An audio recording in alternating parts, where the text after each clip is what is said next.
The world is consumed by the Iran-Israel war. U.S. and Israeli jets striking Tehran, oil prices spiking, Red Sea tensions. Every headline screaming Middle East crisis.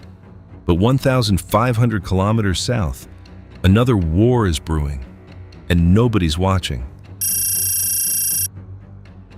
Ethiopia and Eritrea, two neighbors with a history of conflict, are sending each other messages. Military messages. Ethiopia just held two massive military parades in 1 month, troops marching. Then, Ethiopian Prime Minister Abiy Ahmed did something unexpected. He gave an interview in Tigrinya, the language of Eritrea, and publicly condemned Eritrea's government. The parade said, "We're ready." The interview said, "Your government is the problem." This is HornAfrica Insight. Here's why Abiy is sending these dual messages to Eritrea and why another Ethiopia-Eritrea conflict could be coming. Within weeks, Ethiopia held two major military parades. The first parade marked the 65th anniversary of Ethiopia's Special Force Army. The second, on March 1st, celebrated the 130-year anniversary of the Battle of Adwa, Ethiopia's 1896 victory over invading Italian forces.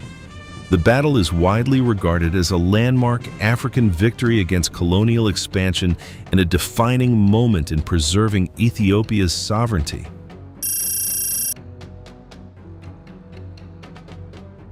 These weren't routine celebrations. The timing is strategic. At the Adwa anniversary, President Haile Selassie directly connected the 1896 victory to Ethiopia's current push for Red Sea access. Securing access to the sea is a matter of sovereignty and historical justice, he declared. Ethiopia's right to obtain reliable and sustainable sea access is a sovereign trust inherited from those who died in the battle.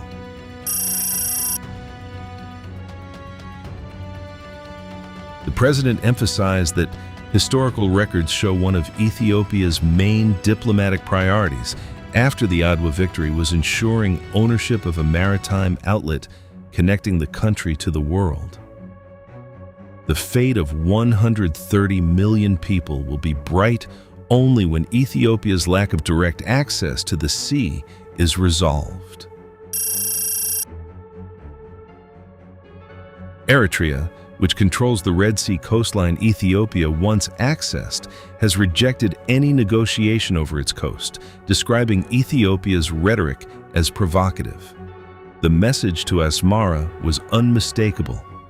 Ethiopia is commemorating past military victories while framing sea access as unfinished business from 1896.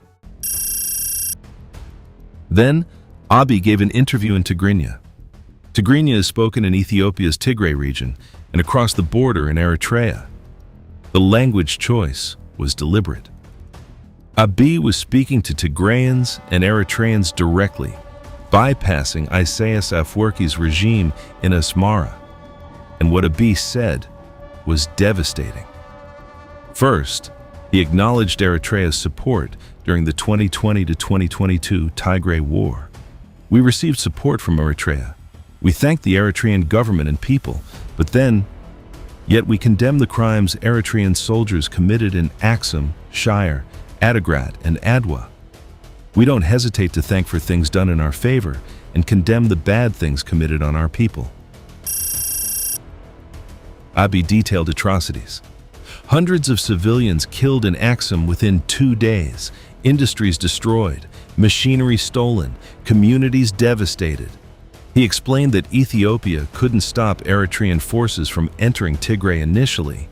Ethiopia was fighting TPLF and lacked resources to block Eritrea simultaneously. But Ethiopia did stop Eritrean forces from taking Mekelle. "We know what they can do if they get there." Ethiopia even sent federal officials to Asmara demanding the atrocities stop. This wasn't diplomatic language, this was public accusation. Abiy didn't stop at Tigray war crimes. He dissected Eritrea's entire governance model. The Eritrean government does not believe in economic development, not in power transfer. The president doesn't even believe his own children. When Eritrea gained independence in 1993, over 300 companies were available. Today, none of them exist right now, Abiy stated. Asmara University, once a symbol of Eritrean higher education, is closed. Eritrea as a country does not have a named university at the moment. Eritrean youth are fleeing everywhere: Kenya, Uganda, Ethiopia, Sudan, South Sudan. The government does not allow the young generation to live in peace. They can't live peacefully in other countries either. Why? Because Eritrea's government sends spies among refugees. There are people spying for the Eritrean government while they are here as refugees. It's very difficult to identify who is a spy, who is a genuine refugee. And then, Abiy delivered the death sentence for the relationship. At the beginning, we tried to work with the Eritrean government, but eventually we learned that it's impossible to work with them.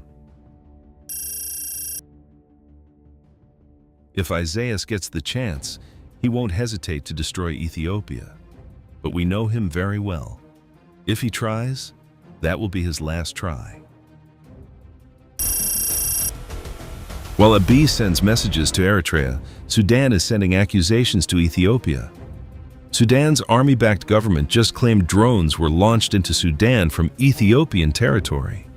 Sudan's foreign ministry called it aggressive behavior that's both rejected and denounced, a flagrant violation of Sudan's sovereignty. The statement warned of consequences and said Sudan reserves the right to defend its territory. The drones were reportedly launched last month and early March, though Sudan didn't specify where they struck or identify the attackers. But the timing is revealing.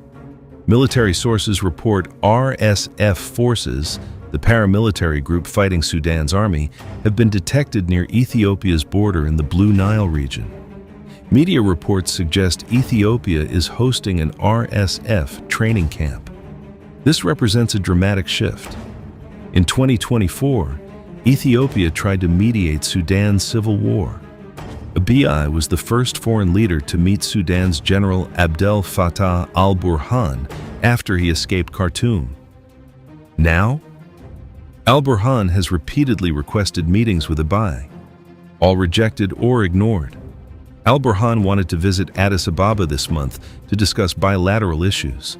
Abiy's office declined, citing a busy schedule, but diplomatic sources described the refusal as deliberate and firm. The relationship has collapsed over multiple issues: the disputed Al-Fashaga border region, Ethiopia's Grand Ethiopian Renaissance Dam, which Sudan says Ethiopia refuses to share operational data on, risking deadly flooding downstream. And now, accusations Ethiopia is backing the RSF. If true, Ethiopia is positioning against both Eritrea and Sudan's government simultaneously. Abiy is executing a multi-front strategy: demonstrate strength, isolate rival regimes, secure regional positioning. The military parades show Ethiopia's capability despite years of internal conflict. President Taye's Adwa speech framed sea access not as aggression, but as historical justice, a sovereign trust inherited from those who died in the battle. The Tigrinya interview splits Eritrea's government from its people. By speaking directly to Eritreans, PM Abiy offers an alternative narrative. The problem is Isaias, not Ethiopia. To Tigray region, the interview offers reconciliation, acknowledging crimes committed against them and Ethiopia's efforts to limit the damage. To Sudan, the cold shoulder sends a message: we're done mediating, you're on your own. And if Ethiopia is indeed backing RSF, it's a calculated move to weaken a government aligned with Eritrea. The parades say, we can fight if needed. The Tigrinya interview says, your government is destroying you. The Sudan snub says, we're repositioning, choose your alliances carefully. Prime Minister Abiy's positioning reverberates across the region. Egypt, opposing Ethiopia's Red Sea ambitions, watches Ethiopia antagonize both Eritrea and Sudan, two countries Egypt has strengthened ties with. Egypt could exploit this, backing both against Ethiopia on Nile and Red Sea issues. Saudi Arabia and UAE, invested in Red Sea security, assess whether Ethiopia's multi-front tensions threaten the corridor. And Eritrea, economically devastated, youth fleeing, now publicly condemned by Ethiopia, faces isolation, but also potential alliance opportunities with Sudan and Egypt. Sudan's accusation about drones from Ethiopia adds a dangerous variable.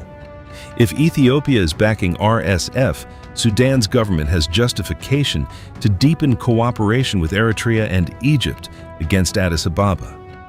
Ethiopia is betting it can handle multiple adversaries simultaneously. The risk? Encirclement. Military parades don't equal imminent war. They could be domestic messaging, rallying support. Abiy's interview is his perspective. Eritrea will tell a different story. Sudan's drone accusations are unverified. We don't know who launched them or if Ethiopia was even involved. But perception shapes reality. Abiy is crafting narratives. Eritrea's regime is the problem. Sudan's government isn't worth engaging. Whether accurate or not, these narratives have consequences. The world is focused on Iran. U.S. strikes, Israeli retaliation, oil markets, Red Sea shipping disruptions. But in the Horn of Africa, Ethiopia is positioning for potential conflict on multiple fronts. Military parades celebrating the 1896 Adwa victory, while President Tay declares sea access a sovereign trust. Inherited from those who died in battle. A Tigrinya interview condemning Eritrea's government while appealing to its people. Sudan's meeting requests rejected while accusations fly about Ethiopian-backed drones. Ethiopia and Eritrea's history is marked by conflict. The 1998 to 2000 border war claimed around 70,000 lives. Eritrean forces' intervention in Ethiopia's Tigray War led to atrocities PM Abiy now condemns. Ethiopia and Sudan have border disputes, dam tensions, and now drone accusations. PM Abiy's warning to Isaias: if he tries to destroy Ethiopia, it will be his last try. What last try means, military defeat, regime change, or something else, PM Abiy leaves deliberately ambiguous. The world is watching Iran. But Ethiopia is preparing for something. Nobody's paying attention. Yet. This is HornAfrica Insight, where the horn's quiet moves speak the loudest.